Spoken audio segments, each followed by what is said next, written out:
South Carolina Senator Lindsey Graham. Senator, I'm alarmed by the series of events. We've seen a lot together, you more than me, a little bit older. Sure. But this is a challenge. What role does the economy have to do with confronting China? It has a lot. Okay, our supply chain medically, we learned during COVID, was China-centric. A lot of the pharmaceuticals being developed in China, we needed to fight COVID, so let's break that. Chips, we just passed a big chips bill. Whether you make a refrigerator, television, or F-35, most of the chips are made in Taiwan. Why does Taiwan matter? 90% of the high-end chip manufacturing in the world is done in Taiwan. The last thing you want China to do is to take over Taiwan, have a monopoly in the 21st century chip market. So here's the deal. China is flexing their muscles because Biden's administration is dumb and weak. Every time Putin threatened Ukraine, we got weak. Instead of imposing sanctions when he built up his army on the border, we didn't want to provoke him. Instead of flowing in weapons to the Ukraine before the invasion, we didn't want to provoke Putin. So what are we doing in Taiwan? I have legislation with Bob Menendez, a Democrat, the chairman of the Foreign Relations Committee, to give more economic aid to Taiwan, more military assistance to Taiwan, and the administration, the Biden administration, is working to kill the bill. Senator, I understand Taiwan in the past has been reluctant to accept a lot of our military aid because they didn't want to provoke their Goliath neighbor. Yeah. Is that correct? And number two, have they changed their stance?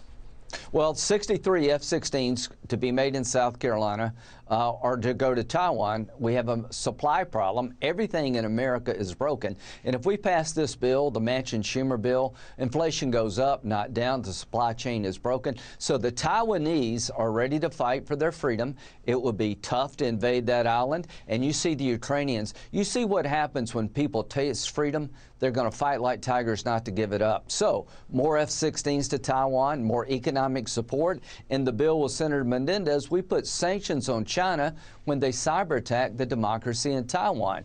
This is a strong statement against China, and the Biden administration is undercutting our efforts. The Biden administration is in denial about the rise of radical Islam in Afghanistan. We killed Zawahiri, that's a good thing, but he was out in the open living in the house of the #2 Taliban commander. You have a broken border. How easy would it be for a terrorist from Afghanistan to come through the southern border and kill a bunch of us? True.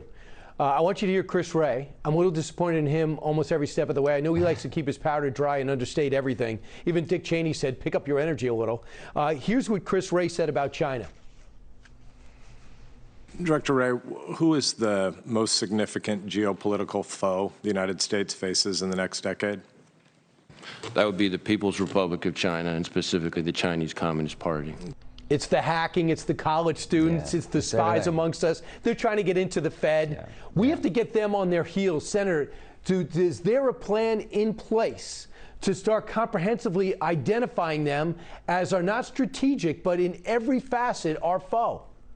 Well, you know, the FBI director said every 12 hours they open up a case against Chinese espionage. The biggest cyber threat comes from China. We're not responding in kind. All I can say is that the border is completely broken. It's not secure.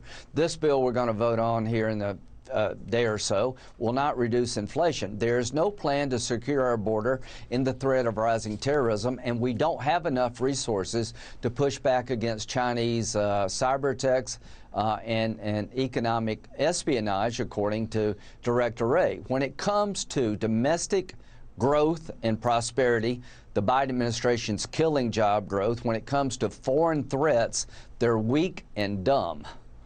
I wish you were wrong, but you're not. I also think you got to go to Wall Street, and you got to tell them, listen, I don't care how much you can make over there. I don't care how cheap it is to go over there. Time to take that manufacturing, put it in Central America. Let's attack both problems at once and let them build. No one's been to more Afghanistan as a lawmaker more than you. And then Zawahiri gets blown up on a balcony in Kabul. Do you think he was traveling alone, Senator? No, I don't think we got the only al-Qaeda guy in Afghanistan. I applaud the killing of this guy because he helped plan 9/11, but it should be a wake-up call. He was living in a house owned by the #2 guy in the Taliban government, openly in Kabul, so clearly the relationship is back again. Before 9/11, the Taliban allowed al-Qaeda to roam freely in Afghanistan. That's what led to 9/11. Now, 21 years later, the Taliban are in a relationship with al-Qaeda yet again. Training camps are rising, and the border is completely broken. This is a perfect storm for another 9/11, and the Biden administration, in my view, is not taking any corrective action. And this bill, again, we're going to vote on, is going to make our inflation problems worse. The border is not secure. The Taliban knew about Zawahiri, and this Inflation Reduction Act is a lie and a fraud. We just got to get to November. Amen. We see if we can get there. Senator Lindsey Graham, always great. Thank you, sir. Hey, Sean Hannity here. Hey, click here to subscribe to Fox News YouTube page and catch our hottest interviews and most compelling analysis. You will not get it anywhere else.